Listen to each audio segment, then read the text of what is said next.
안녕하십니까. 감사스마일입니다. 2022년 12월 22일 동짓날 아침 방송 즐겁게 보겠습니다. 오늘 한 줄 명언은 목표는 가능한 높게 설정하고 그 과정에서 경험하는 실패를 명예 훈장처럼 받아들여라. 과정에서 얻는 경험이 결과보다 더 중요하다. 경험이 쌓이면 결과는 저절로 따라올 수밖에 없다. 순다 피차이. 감사스마일이 2022년을 되돌아보면서 많은 분들이 제가 다 성공을 갖다가 좋은 결과가 있을 것이라고 생각을 하시는 분도 계시겠지만 실제적으로 제가 경험하면서 실패도 많이 했습니다. 그 과정에서 얻는 경험을 갖다가 어떻게 보면 그걸 소중하게 생각을 하고 2022년도에 제가 실패했던 것들을 교훈 삼아서 2023년을 준비를 해볼 생각입니다. 저는 결과보다 어떻게 보면 경험이 더 중요하다라는 말씀을 오늘 아침에 드리고 오늘 방송 기쁘게 시작하겠습니다. 오늘 방송 드릴 주제는 어제 2023년 경제정책 방향 관련해가지고 제가 이야기를 드릴 수 있도록 하겠습니다. 기획재정부에서 어제 정말 문서 엄청 많은 분들이 또 이야기를 해주셨는데 오늘 저는 이 부동산 시장 부분에 있어서 한번 보도자료를 토대로 감사스마일 개인적인 생각을 한번 이야기 드려볼 수 있도록 하겠습니다. 시청하시기 전에 구독과 좋아요 부탁드리겠습니다. 일단은 다주택자 실수요자 등에 대한 과도하고 징벌적인 부동산 규제를 정상화해서 부동산 시장 연착륙을 유도하겠다. 지금 현재는 부동산 시장이 빙하기 또 잘못하다가는 이렇게 가다 보면 경착륙으로 가기 때문에 연착륙을 갖다 지금 유도하려고 지금 정부에서 내년부터는 시행을 이렇게 하려고 생각을 하고 있는데, 첫 번째로 다주택자 규제 패러다임 전환을 통해서 거래 주체로서의 역할을 강화하겠다. 그래서 취득세 중과 완화, 그리고 양도세 중과 배제. 일단은 한시 유예적이었던 2023년 내년 5월까지 양도세를 1년 더 연장하고요. 세제 개편안은 내년 7월에 근본전 개편안을 마련한다고 합니다.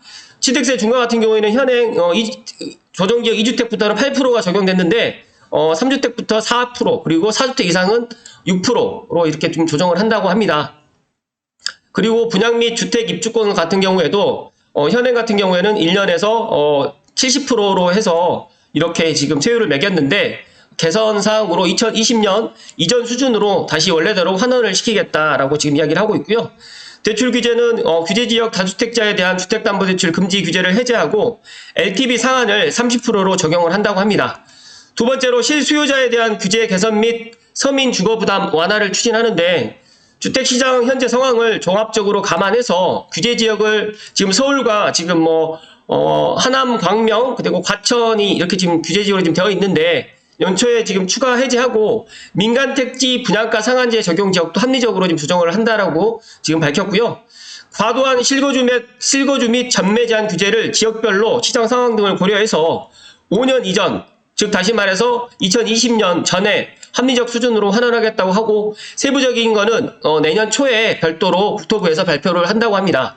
생활안정이라든지 임차보증금 반환 목적 주택담보대출이 규제를 완화해서 주택 구입 시와 동일한 LTV 규제를 적용하고, 현재 9억 초과주택 임차보증금 반환주택담보대출 전입 의무가 지금 폐지가 되면서 생활안정자금 목적 주담대도 2억 원을 폐지를 하겠다고 합니다. 또 15억 초과 아파트 임차보증금 반환주택담보대출 한도도 폐지를 한다고 하니까, 아무래도 이제 정말 지금 현재 상황이 지금 많이 내년 초가 되면 좀 달라질 것이다. 저는 그렇게 예상을 하고요. 그리고 공시가격과 관련된 국민 부담을 추가 완화하고 산출 과정의 근본적인 투명성을 제고를 하겠다라고 합니다. 주택 공시가격이 하락을 갖다가 효과를 반영해서 내년 1주택 재산세 공정시장가액 비율은 현 45%보다 낮은 수준으로 지금 인하를 할 계획이고, 내후년 이후에 공시가격 현실화 계획은 내년 하반기에 마련을 하겠다고 합니다. 그리고 또 공시가격 관련해가지고 투명성이라든지 정확성을 제고해서 조치를 병행하겠다고 지금 이야기를 했습니다. 안심전환대출이라든지 적격대출을 기존 보금자리론에 통합해서 특례 보금자리론을 내년 1년 한시적으로 확정 후에 내년 1, 4분기에 시행을 하겠다고 하니까 제가 지난번에도 이 특례 보금자리론 관련해서 이야기 드렸는데, 기존 보금자리론 대비 지원 대상이 6억에서 9억까지 올라갔고 또 대출 한도도 5억까지 되기 때문에 소득 제한이 없다. DSR을 적용받지 않는다는 게 가장 큰 메리트이기 때문에 혹시라도 내년 초에 내 집 마련하시는데 이 특례 보금자리론을 갖다가 활용하시면 좋을 것 같다는 말씀 드립니다. 세 번째로는 정비사업 규제 개선이라든지 사업성 제고 등으로 공급 기반 위축을 방지하는데 첫 번째로 이제 재건축 안전진단. 지금 구조 안정성 비중 하향이 이제 50에서 30%로 좀 낮춰질 예정이고요. 주거 환경이라든지 설비 노후 비중이 상향이 된다고 합니다. 그다음 공공기관의 적정성 검사 의무 시행을 폐지를 할 계획이고요. 그리고 이제 공급 속도를 조절하겠다고 하는데 시장 상황을 고려해서 탄력적으로 속도를 갖다가 조절한다고 합니다. 3기 신도시 같은 경우에는 내년 상반기에 전체 토지 보상 완료를 갖다 한다고 하니까 일단은 이거는 내년 상반기에 지금 저는 가장 관심 있게 보고 있는 고양 창릉이 내년 6월에 재협성을 한다라고 했는데 정부에서 이렇게 강하게 시그널을 갖다가 지금 한다라고 하면 내년 상반기에도 토지 보상이 완료가 될 수 있다라고 저는 예상을 하는데 이건 지켜봐야 될 부분이고요. 부지 조성 착공이라든지 목표를 속도감 있게 추진하겠다고 지금 밝혔습니다. 이어서 사전청약 의무를 완화하고 필요시 공공부분 주택 분양 일정을 추가 조정해서 분양 물량을 분산을 하겠다고 하는데 아마 제가 지난번에 이야기 드렸던 S3 청년 원가주택 관련해가지고는 다음 주에 아마 입주자 모집 공고가 나올 것이다 라고 저는 예상을 하고 다음 주에 이야기 드릴 수 있도록 하겠습니다. PF 시장 연착륙을 지원하면서 부동산 PF 시장의 부실 방지를 갖다가 지금 지원을 하겠다라고 지금 하고 있고요.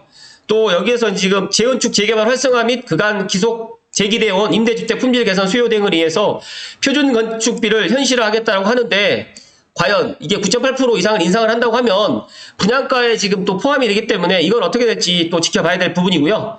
네 번째로 시장 유형별 맞춤형 대응으로 임대차 시장의 구조적 안정화를 도모하겠다고 하는데 감사스만 생각했을 때 가장 큰 이번 대책 중에서 가장 저는 이제 민간 등록 임대차 주택이 19%를 차지하고 있는데 아파트 등록을 갖다가 재개했다라는 게 상당히 고무적이고 특히 이제 전용 면적 85 이하, 그러니까 국민평형 85 이하 34평을 갖다가 이제 등록을 갖다 할 수 있기 때문에 이 부분에 있어서 내년 초가 되면 과연 이제 다주택자라든지 또 2주택자 분들이 이제 이 등록 임대를 갖다가 3주택 이상부터는 등록 임대를 또 고민을 또 할 수도 있겠구나. 라는 부분에 있어서 지금 현재는 아파트가 등록 임대가 지금 허용되지 않았는데 매입 임대로 해가지고 10년으로 해서 지금 복원됐습니다. 그래서 이 부분에 있어서 이번 대책 중에서는 저는 가장 큰 대책이다라는 말씀을 드립니다. 인센티브는 임대사업자를 갖다가 이제 맞춤형 세제 인센티브를 제공하겠다고 지금 하고 있고요. 관련해가지고 이제 뭐 국세, 뭐 양도세라든지 그다음에 종합부동산세를 갖다가 인센티브를 제공한다라고 합니다. 의무 임대의 기간은 10년은 수도권 6억, 비수도권은 3억 원 이하를 지금 이야기를 하고 있고요. 수도권 9억까지는 이제 15년으로 해서 임대주택을 갖다 완화를 했는데 여기에 대해서 세부적으로 이제 이야기가 더 구체적인 게 나오게 되면 다시 한번 내년에 지금 이야기를 해드릴 수 있도록 하겠습니다. 그래서 신규 매입 임대 사업자 같은 경우에는 일단 현재는 2호 이상 등록을 갖다 했을 때 등록을 허용한다고 하니까 1호 같은 경우에는 지금 안 될 거라고 안 된다라고 보시면 될 것 같습니다. 그리고 두 번째로는 민간 사적 임대 임대차 주택의 60%를 차지하고 있는데 범정부 전세 사기 특별 단속 결과를 내년 2월 중에 발표를 하고 제가 지금 또 눈여겨보고 있는 게 지금 선의의 집주인들이 또 피해를 많이 보고 있는데 임대차 입법을 내년에 연구 영역을 해서 개정을 해야 될지 보완을 해야 될지 이런 것들은 관계부처라든지 협의 및 사회적 합의를 갖다 추진을 갖다 하겠다라고 합니다. 지금 최근에 전세가가 내려가다 보니까 여러 가지로 지금 사회적인 문제가 지금 발생하고 있고 또 역전세 난이 되다 보니까 과연 이게 옳은 것인가 이런 부분에 있어서 일단 협의 및 사회적 합의를 추진한다고 하니까 이것도 지켜봐야 될 것 같습니다. 공공임대 같은 경우에는 주거질 개선을 작업을 병행하고 이렇게 지금 진행을 한다고 하니까 이것도 참고하시면 좋을 것 같고요. 임대차 주택의 21%가 공공임대입니다. 그렇다고 하면 지금 민간 사적 임대가 거의 60%를 지금 우리 예를 들어 주택 시장에서 차지하고 있는데 민간 사적 임대에 관련해가지고 정부에서도 지금 관심을 갖고 있고 더 나아가서 지금 민간 임대에서도 지금 차지하는 비중이 임대차 주택의 19%가 차지하고 있기 때문에 이 부분에 있어서도 지금 아파트의 임대사업자를 갖다가 이제 복원했기 때문에 이 부분에 있어서도 과연 시장에서 어떤 영향을 끼칠지 한번 지켜보면 좋을 것 같습니다.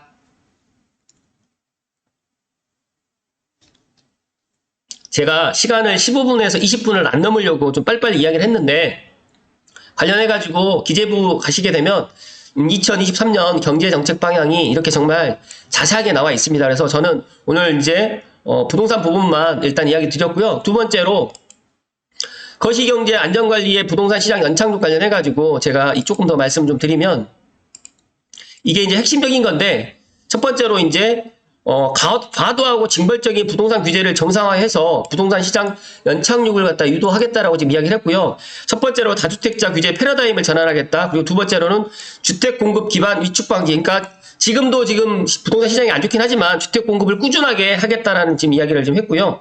실수요자 대상 규제를 갖다 개선을 해 나가겠다. 네 번째로 임대차 시장의 구조적 안정화를 도모해서 정말 급격한 전세 가격이 인상이라든지 또 월세 인상이라든지 서민들이 임대차 시장에 불안한 일이 없도록 계속적으로 이런 것들을 해 나가겠다라고 지금 이야기를 했습니다. 아무튼 뭐 저는 감사스마일은 그렇게 생각합니다. 부동산이 우리 경제에 차지하는 비중이 상당히 크고, 부동산 가격이 지금보다 더 떨어지게 되면 정말 안 좋다라는 것을 다들 알고 있기 때문에 연착륙을 갖다 할 수 있도록 지금이라도 정부에서 이렇게 많은 대책을 갖다가 지금 발표를 했다는 게 상당히 저는 고무적이고, 그렇다고 해서 이런 부동산 시장 이런 예를 들어서 지금 규제 완화라든지 이런 것들이 당장 내년 시장에 바로 이제 반영이 될지, 아니면 내년 2, 4분기나 3, 4분기에 반영이 될지는 모르겠지만, 어찌됐든 간에 내년 전반기에 정말 이렇게 실제 수요자들 같은 경우에는 대출이라든지 또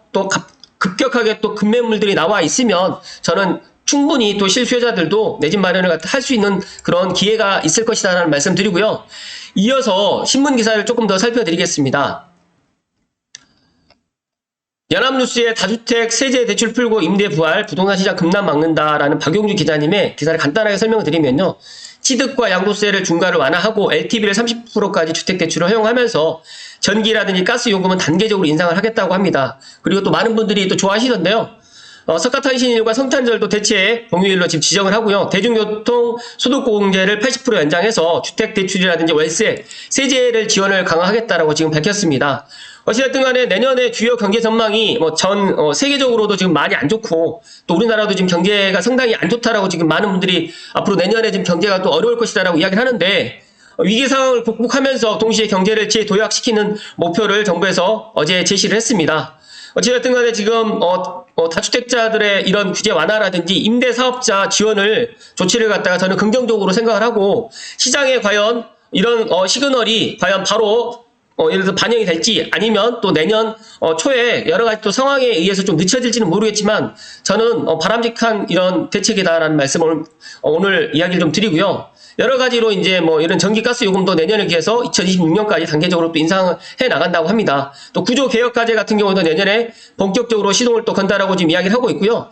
여기에 지금 미래산업 육성 차원에서 신성장 4.0 전략도 추진한다고 하는데, 제가 오늘 아침에 이 신성장 4.0이 무엇인지 조금 간단하게 좀 설명을 좀 드리겠습니다. 미래 육성 기술 5가지, 미래형 모빌리티라든지 독자적 우주 탐사, 양자 기술, 미래 의료 핵심 기술, 에너지 신기술이 이제 미래 육성 기술이고, 그 다음에 반도체, 디스플레이, 바이오, 해외 건설 및 방산 원전, 그리고 한국형 디즈니가 이제 우리나라가 이제 미래 육성 산업으로 나가야 될 것이다. 그렇다고 하면 고양시에서는 이 한국형 디즈니, 특수 영상이라든지 메타버스를 관련해가지고 실감형 미디어 산업, 실감형 미디어 체험 산업을 갖다 좀 더 구체적으로 해 나갈 수 있도록 정부하고 이런 것들을 전략적으로 좀 세워야 될 것이다라는 말씀을 오늘 드리고요. 추가적으로 성장 단계별 전략, 성장 1.0은 60년대 농업개발, 그 다음에 성장 2.0은 국민소득 1만 달러, 성장 3.0은 국민소득 3만 달러. 이제 2023년부터 신기술로 들어가서 4.0이 시작되는데, 국민소득 5만 달러로 해서 이제 성장 단계별로 신성장 4.0으로 이제 우리나라가 가야 된다라는 이야기를 오늘 드리고요.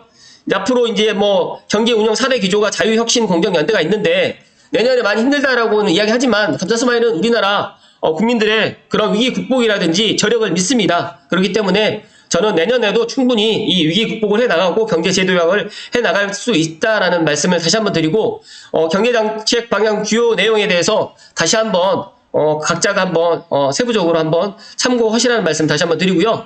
이어서 이데일리의 김아름 기자, 아파트 등록 임대사업자 84제곱미터까지 가능하다. 그 다음에 9억 원 주택도 인센티브를 주겠다라고 지금 이야기를 했기 때문에 이런 부분에 있어서 간단하게 좀 말씀 좀 드리면 양도세, 중과배제, 종부세 합산배제를 복원하고 15년 이상 임대하면 9억 주택까지 가능하다. 민간임대주택 특별법 개정안 발의 계획을 해서 어쨌든 간에 내년에 이제 부동산 시장 연착륙을 해 나가겠다고 해서 이런 대책을 했는데 가장 중요한 거는 이런 뭐 특별법을 또 개정을 해야 되고 또 야당의 또 협조를 또 구해야 되기 때문에 이런 것들이 원만하게 잘 협의가 좀 되었으면 좋겠다는 말씀 드리고요. 또 임대차 주택 유형별 대응으로 해서 민간 사적 임대가 많이 차지하는 비중이 19%가 되기 때문에 이런 것들도 여러 가지로 또 전세사고 방지도 제도를 개선해서 해 나간다고 하면 우리나라는 충분히 내년에 부동산 시장의 경착륙을 갖다가 이끌어 나갈 수 있을 것이다. 저는 그렇게 예상을 하고요. 또 추진위에서 개정이 필요한 법률이 이렇게 지방세법이라든지 소득세법, 조세특례제한법, 그다음에 공정거래법, 은행법 등이 있는데 이런 것들이 또 법안이 통과돼야 됩니다. 그래서 여러 가지로 이제 부동산 시장 연착륙을 뒷받침해 나갈 계획인데 제가 생각했을 때 야당의 협조가 또 필요하고 또 더 나가서 이제 이런 등록임대 사업자를 하게 될 경우에 또 투기 수단으로 활용되지 않도록 이런 것들을 또 관리 감독을 해 나가야 되겠다라는 이야기를 끝으로 덧붙이면서 오늘 이제 방송을 마무리 지을 수 있도록 하겠습니다.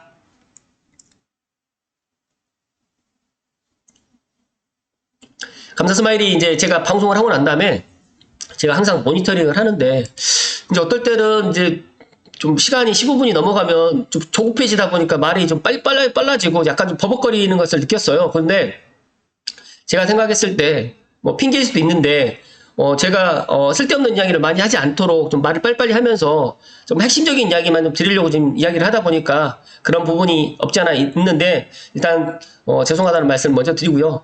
이 거시경제 안전관리에서 부동산 시장 연착륙은 반드시 필요합니다.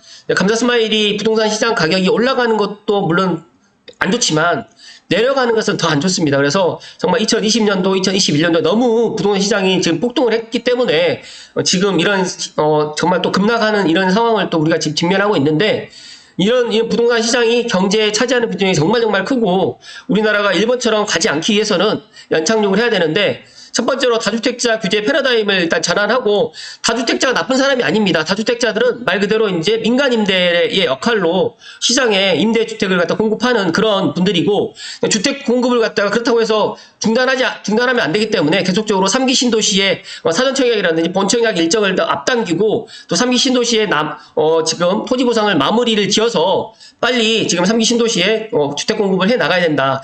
그리고 또 재건축이라든지 안전진단 이런 것도 합리화를 갖다 시켜서 지금 서울에 있는 노후화된 아파트들은 또 재건축을 해 나가야 된다는 말씀 드리고요. 더 나가서 이제 실수요자가 대상이 이제 앞으로 규제를 좀 어떻게 보면 DSR도 좀 해제를 해 나갈 필요가 있고 실수요자 내가 내 집 마련을 하는 데 있어가지고 정말 9억 원 이하의 아파트를 내가 살려고 한다라고 하시는 분들께는 저리로 정부에서도 정말 특례보금자리론의 그런 금리보다 더 낮춰서 금리를 갖다 인하를 해서 주택 공급을 해 나갈 수 있도록 실수요자들에게는 특혜를 좀 줘야지만 지금 경착륙되어 있는 부동산 시장이 연착륙으로 나갈 것이고 더 나아가서 또 임대차 시장이 지금 불안합니다. 지금 현재 역전세난으로 인해 가지고 지금 전세 보증금을 갖다가 지금 못 받는 또 임차인도 있고 또 선의의 임대인 임대차 그 3법으로 인해 가지고 5%만 인상을 했는데 또 세입자가 갑자기 또 나간다고 또 이런 여러 가지 또 상황이 정말 좀 직면되어 있기 때문에 지금 여러 가지로 지금 부동산 시장이 정말 안 좋다라는 말씀 드리면서 임대차 시장의 안정화가 정말 차지하는 게 정말 크다. 그래서 임대차 시장의 안정화를 갖다가 더 도모할 수 있는 그런 대책들이 내년에 꼭 시행이 됐으면 좋을 듯 하고요. 저는 임대차 입법 개정이 내년에 정말 사회적 어떻게 보면 합의가 좀 추진돼서 정말 선의의 임대인이 피해받지 않고 또 선의의 임차인이 양산되지 않도록 이런 것들을 정부에서 관심을 갖고 해 나가야 될 것이라는 말씀 오늘 끝으로 드리면서 오늘 방송 마칠 수 있도록 하겠습니다.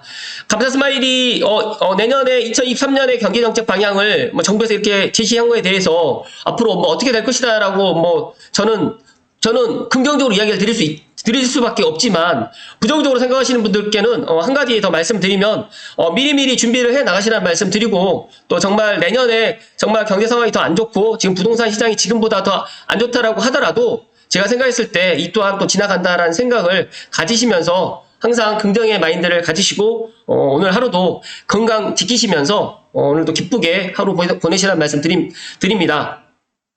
감사 스마일이 방송을 매일 하면서 아침에 일어나서 항상 제 자신에게 이야기하는 게 오늘도 기쁘게, 오늘도 감사하게, 저 역시도 이제 부동산, 사무실에 출근하면 아침에 방송하고 난 다음에 거의 뭐 문의가 없어요. 다 뭐 매도하겠다라는 분 상담이 아니면 뭐 정말 여러 가지 그런 상황밖에 없다 보니까 어떻게 보면 이런 시기도 저에게는 좀 힘든 시기일 수도 있는데 그래도 저는 아침에 방송을 하고 제 나름대로 제가 구상하고 있는 계획 또 내년 2023년을 제가 어떻게 또 해 나가야 될지를 구상하면서 하루하루를 보내고 있습니다. 틈틈이 또 책도 많이 읽고 있고 제 나름대로 또 공부도 많이 하고 있는 그런 시간으로 지금 이런 시간을 활용하고 있는데 감사 스마일 TV를 애청하시는 분들만이라도 제가 아침에 이야기 드렸던 목표만이라도 높게 설정을 하고 혹시라도 실패를 갖다 했다라고 하더라도 그게 나에게 좋은 경험이다. 그리고 이제 그런 실패 경험을 통해서 이제 더 나은 결과가 또 일어날 것이다라고 긍정의 그런 마인드를 가지시면서 오늘 하루도 보내셨으면 좋겠다는 말씀을